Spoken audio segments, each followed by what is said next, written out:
Makapangyarihan at buhay na Diyos, maraming salamat po sa gabing ito na kami ay nagkasama-sama para sa amin pong panandalanginan sa iglesia. At kayo po nakakaalam ng kalagayan ng amin pong mga pamilya, lalo na mga kapatiran dito po sa Tagaytay United Methodist Church. Dalangin po namin, Panginoon, na patuloy nawa na kayo ang siyang kumilos sa buhay ng bawat isa at patuloy na madama nila, Panginoon, ang inyong presensya at kapangyarihan na laging kasama nila, lalo tigit kung sila ay patuloy na tatawag, magtitiwala sa inyong presensya. Kaya nga, patnubayan niyo kami, Panginoon, sa gabing ito at hayaan po ninyo na kami ay magpatuloy sa amin pong panalanginan. Ito po ang aming dalangin sa pangalan ni Kristo Jesus. Amen. Hindi po, para po sa ating salita na ating pong pagbubulay-bulayan, matatagpuan po natin sa Genesis chapter 45. Ito po yung sa dictionary reading natin sa Old Testament, yung 1 to 15, pero binigyan ko na lang ng highlight yung verses 3 to 11. At nais ko pong basahin natin itong mga talatang ito. Ako si Jose, ang pagtatapat niya sa kanya mga kapatid. Buhay pa bang talaga ang ating ama? Nagulantang sila sa kanilang narinig at hindi nakasagot. Lumapit kayo, sabi ni Jose. Lumapit nga sila at nagpatuloy siya sa pagsasalita. Ako nga si Jose, ang inyong kapatid na ipinagbili ninyo sa Ehipto. Ngunit huwag na ninyong ikalungkot ang nangyari. Huwag ninyong sisihin ang inyong sarili sa ginawa ninyo sa akin. Ang Diyos ang nagpadala sa akin dito upang iligtas ang maraming buhay. 2 taon pa lamang ang tagutom, 5 taon pa ang darating, at walang aanihin sa mga bukirin. Pinauna ako rito ng Diyos upang huwag malipol ang ating lahi. Kaya hindi kayo kundi ang Diyos ang nagpadala sa akin dito. Ginawa niya akong tagapayo ng Paraon, tagapangasiwa ng kanyang sambahayan, at tagapamahala ng buong Ehipto. Sinabi pa ni Jose, bumalik kayo agad sa ating ama at ibalita ninyo na ako ang pinapamahala ng Diyos sa buong Ehipto. Sabihin ninyo pumarito agad siya sa lalong madaling panahon. Doon siya titira sa lupain ng Goshen para mapalapit sa akin. Ang lahat niyang mga anak, mga apo, mga tupa, kambing, baka at lahat ng inyong ari-arian ay kanyang dalhin. Dooy mapangangalagaan ko kayo. 5 taon pa ang tagutom at hindi ko gustong makita ang sino man sa inyo na naghihirap. Pinagpala ng Panginoon ang pagkakabasa ng kanyang mga salita. Para po sa ating reflection sa araw na ito, gusto ko pong tingnan natin yung mga kung ano meron si Jose, no, na kanyang pinagdaanan. Dito nga makikita ho natin na si Jose, yung hindi natin binasa, alam natin na siya ay isa sa pinakapaborito na anak ni Jacob. At alam din natin na dahil doon, medyo hindi nagustuhan ng mga kapatid o yung mga kapatid niya yung mga ginagawa ni Jacob para sa kay Jose. Parang pinapakita yung favoritism. At dumating yung pagkakataon na siya ay napagkaisahan ng mga magkakapatid na i-ibenta. Noong una pa, parang para patayin pero bandang huli, ibenta. Kaya nung siya ay naibenta nadala siya dito sa Ehipto at maraming iba't ibang klaseng pagsubok ang naranasan ni Jacob. No? Alam natin yung sa bahay ni Potiphar at lahat ng mga nung siya'y nakulong. Pero yan po ay mga madidilim na panahon ng buhay ni Jose. No?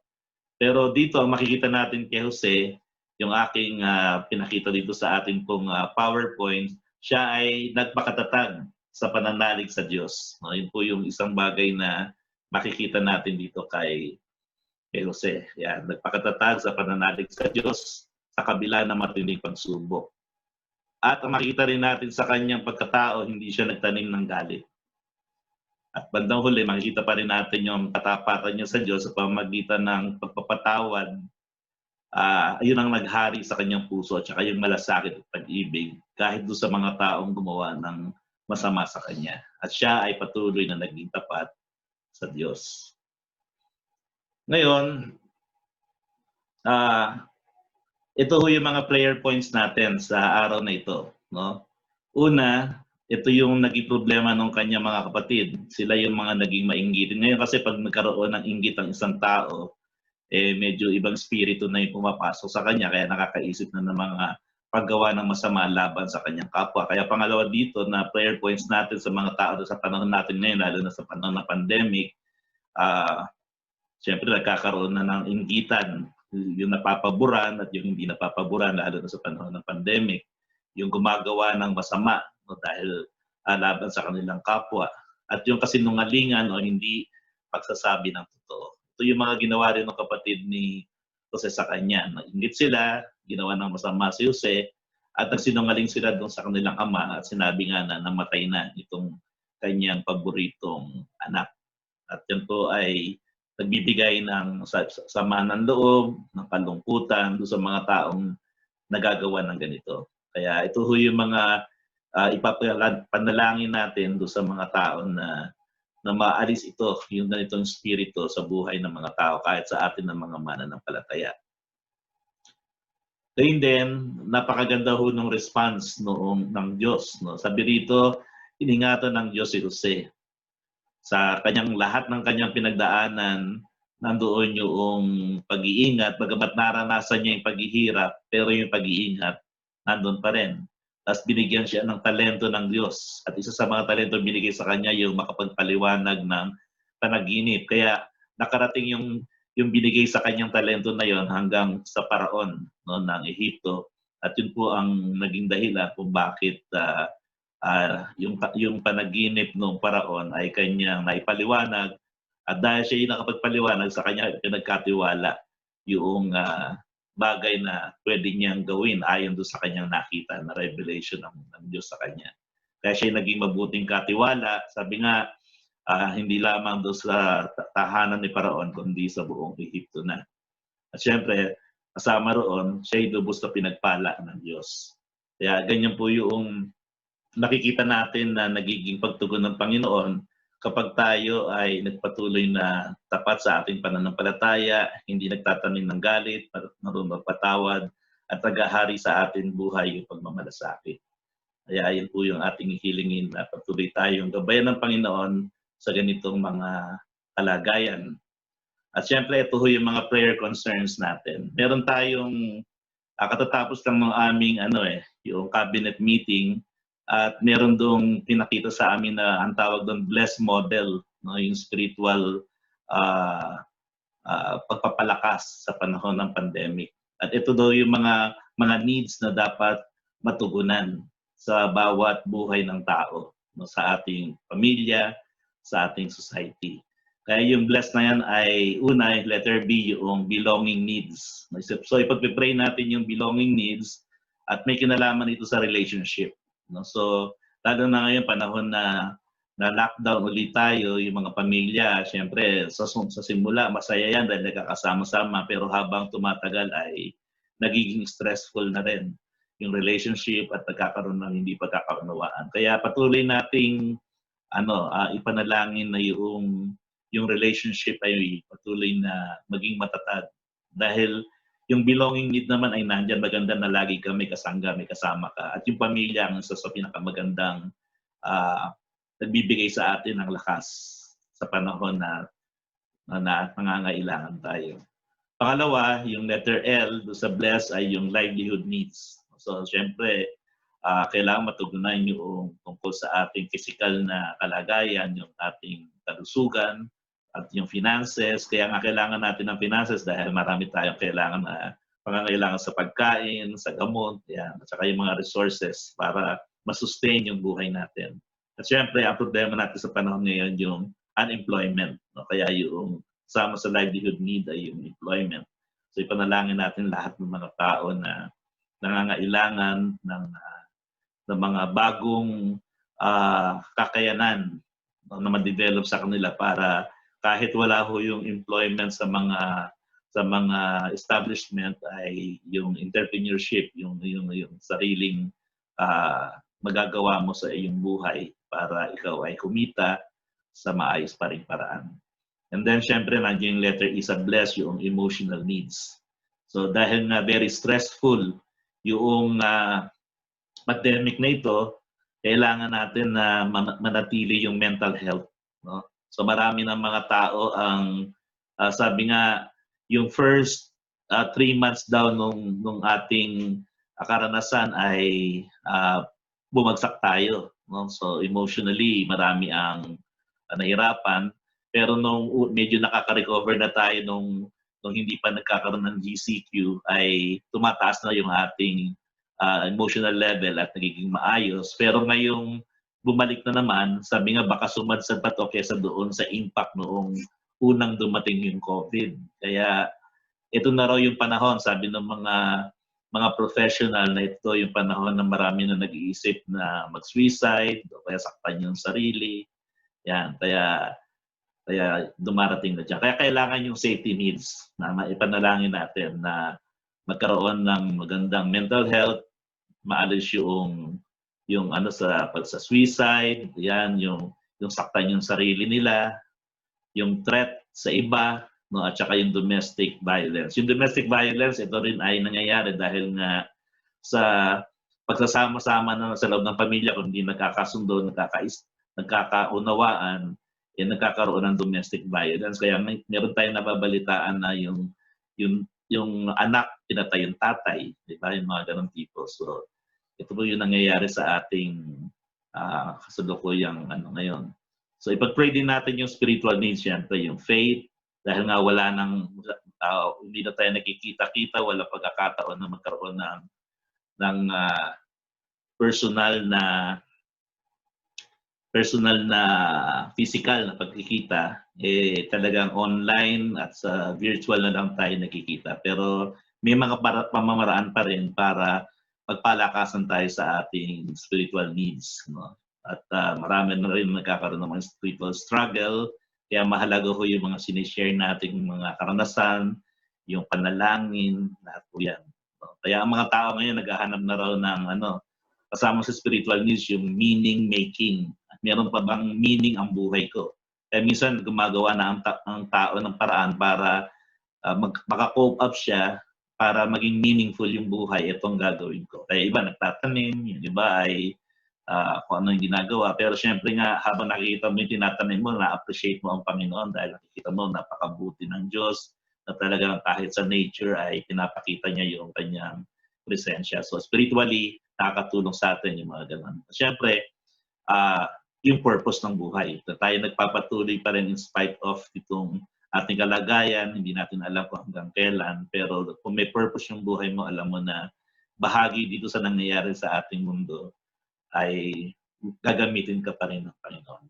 So ito po yung mga prayer item at mga concern natin sa ating ipag-pray ngayon. At isa-isayin natin yan, at habang ako ay nananalangin, babanggitin ko kung ano yung ipag-pray natin. Personally, pwede kayong sumama sa inyong panalangin, sa inyong isip, no? Kaya pwede rin kayo magsalita ng malakas habang tayo ay sama-samang dumudulog sa Panginoon sa ating pong pananalangin.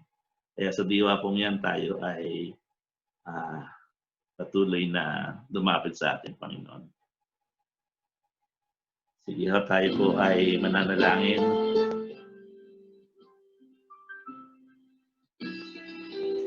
Ngayon po ay panalangin natin yung mga relasyon na nagkakaroon ng pagkasira at sabi nga hindi nagkakaayos, lalo na sa mga pamilya, mag-asawa, magulang sa anak.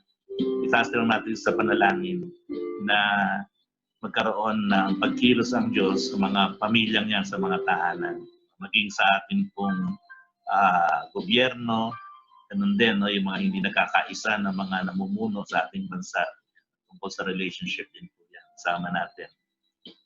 So, tayo manalangin.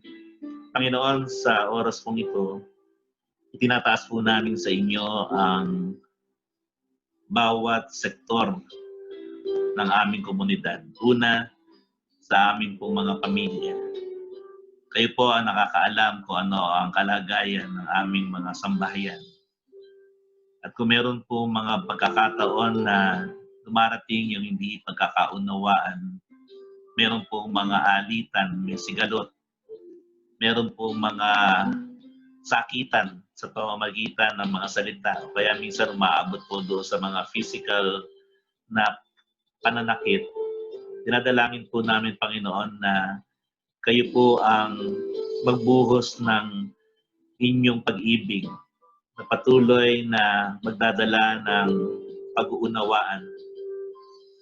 Nawa, Panginoon, sa gabing ito, katulad ng aming natutunan kay Jose, na bagamat siya ay nagawa ng masakit, sa kanya nagsimula yung hindi niya sinisi yung kanyang mga kapatid doon sa pagbebenta sa kanya, doon sa kagustuhan na siya ay paslangin nung siya ay hindi pa ibinebenta. Ngunit salamat, Panginoon, dahil meron siyang ganong klaseng spirito na nakita niya yung kagandahang loob ninyo. Nakita niya na yun ang naging paraan ninyo kahit masakit upang iangat ninyo yung kanyang kalagayan.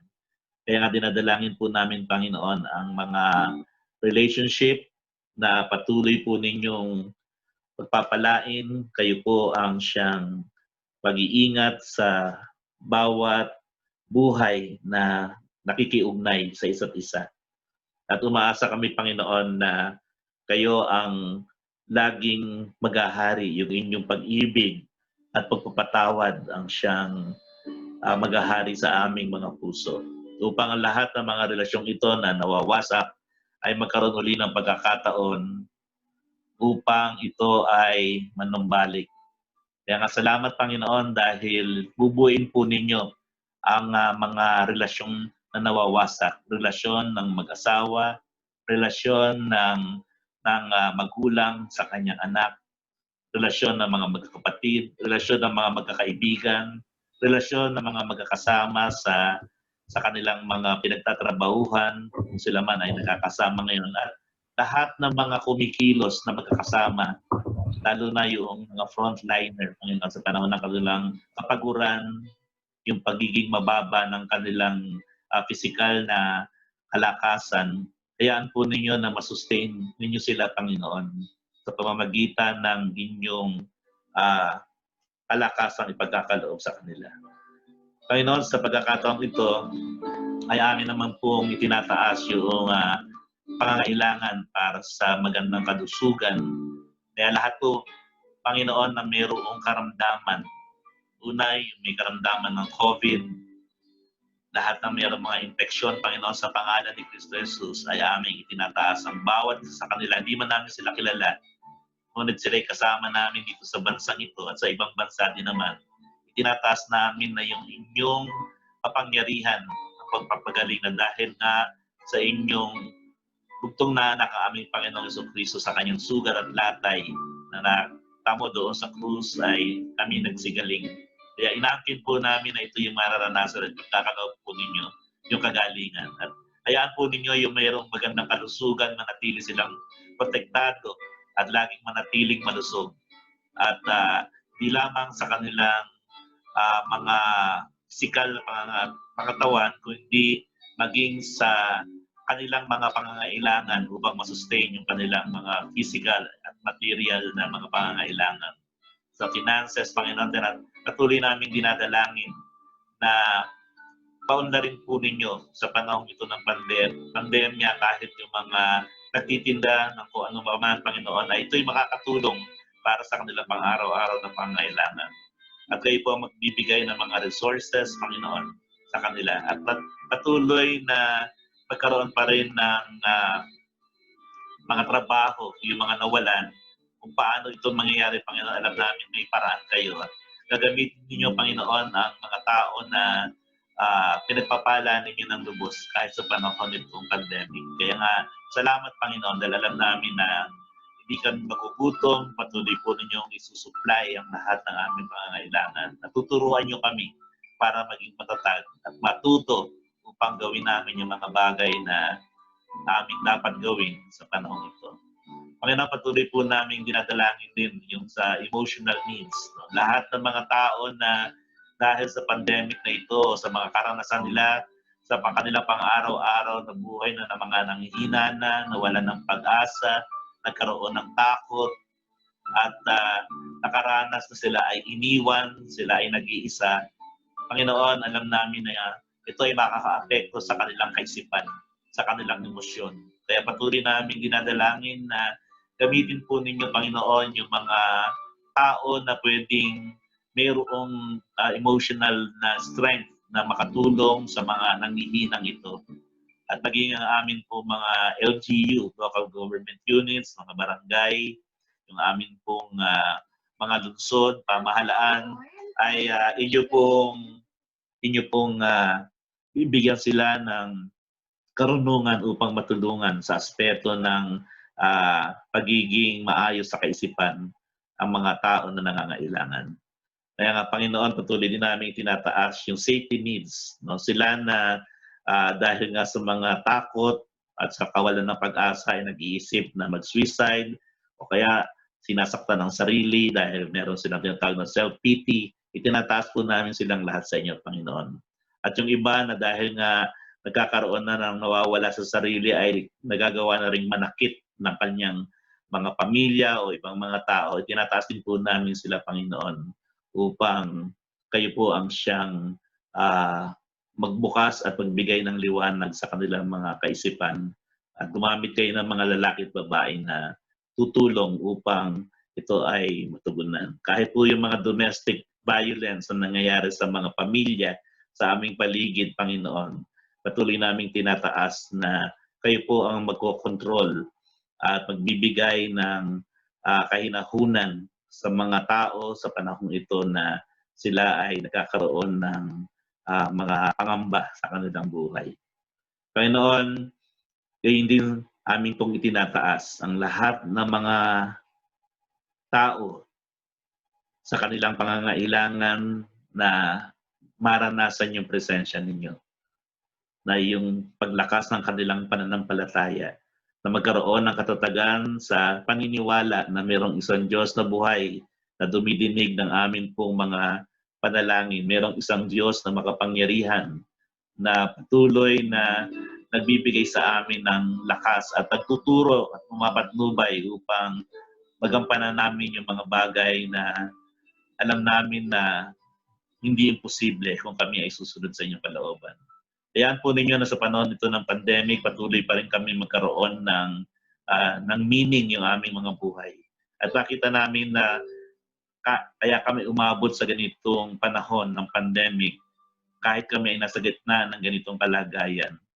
Ipapakita po ninyo yung purpose kung bakit kami narito. At magagamit pa rin kaming instrumento ninyo, Panginoon, para maging pagpapala pa rin sa ibang mga tao. Kaya salamat, O Diyos, sa inyong katapatan, sa inyong mga anak, sa inyong mga salita. At inaangkin po namin, Panginoon, sa gabing ito, patuloy na ang lahat ng aming mga itinaas, lalo tigit ang amin pong minamahal na bansa, ang aming mga namumuno, ang aming Pangulo, yung pong mga galamay niya na naging tapat sa kanilang paglilingkod. Ay amin din po itinataas sa panalangin.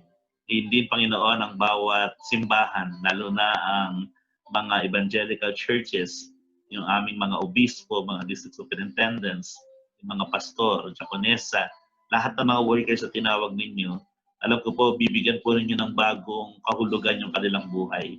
At dadagdagan po ninyo yung kakayanan ng bawat isa sa amin upang sa panahon na ito, patuloy pa rin yung pagbabago, yung transformation na nangyayari sa mundong ito ay hindi mahiwalay doon sa inyong kalooban. At nais pa rin namin, Panginoon, na ang bawat tao ay lubos na magsuko ng kanilang buhay sa inyo, makilala kayo bilang kanilang Diyos at Panginoon. At ang aming Panginoon Jesucristo ay maitaas at ang Banal na Espiritu ay patuloy na madama na kumikilos sa aming kalagitnaan. Kaya salamat, Panginoon, sa gabing ito. Maasa kami ng inyong pag-ibig, kapangyarihan, at patuloy na pagpapala ang laging mag-iingat at gagabay sa amin. O Panginoon, ang aming dalangin sa makapangyarihang pangalan ni Kristo Jesus. Amen. Magandang gabi po sa inyong lahat. Ilan po ba tayo pumasok dito ngayon? Si JR nandiyan, at si Lian. Pamilya lang pala tayo dito ngayon. Salamat at ito ay na-record ba natin ito, Romel? Papa. Okay, so pwede naman palang i-edit lang ng konti siguro yung mga bahagi and then pwede nating i-ano na lang, i-broadcast din sa FB. Okay, so salamat. Medyo mukhang yung iba nag-iintay sa FB. Dahil nagsunod-sunod tayo FB. Anyway, mas maganda yung nakikita pa rin tayo. Meron ba kayong gusto sabihin? Hello, Gab Gab. Long time no. Hello. Lagi. Hello. Ito How are you? Hello. Gab 2. Ayan. Amazing. Hello. Gab. Gab Gab. Atika. Hello, baby.